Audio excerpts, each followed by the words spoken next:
Hey guys, welcome back to Usma health and beauty tips. Market से तो आपको बहुत सी क्रीमें मिल जाएंगी, लेकिन उनके साइड इफ़ेक्ट होते हैं। आज मैं आपको घर में ऐसी क्रीम बनाना सिखाऊंगी जिसके इस्तेमाल से 15 दिन में आपकी रंगत निखर जाएगी।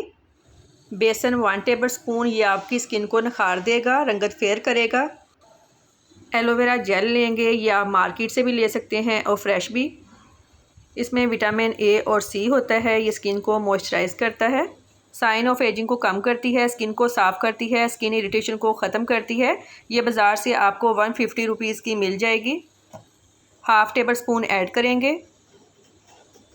तकरीबन 1.5 table spoon fair and lovely add करेंगे। फेयर एंड लवली दो तरह की होती है, एक अमूमन जो लड़कियां इस्तेमाल करती हैं और दूसरी मैन फेयर लवली। अगर आप लड़के हैं तो इस रेमेडी के लिए आप मैन फेयर लवली यूज़ करेंगे। इसको अच्छी तरह से मिक्स कर लें और रात को सोने से पहले अपने चेहरे पर इस तरह से लगा लें और सुबह नॉर्मल पानी से वॉश कर लें। ये इतनी ज़बरदस्त वाइटनिंग क्रीम है कि आप कुछ दिनों बाद खुद हैरान रह जाएंगे। मज़ीद अच्छी वीडियोस के लिए चैनल को लाजमी सब्सक्राइब करें, लाइक करें और शेयर करें और बेल आइकॉन को लाजमी प्रेस करें ताकि आने वाली नई वीडियोस के नोटिफिकेशन आपको मिल सकें। दुआओं में याद रखिएगा। आपके कीमती वक्त का बहुत बहुत शुक्रिया। अल्लाह हाफिज़।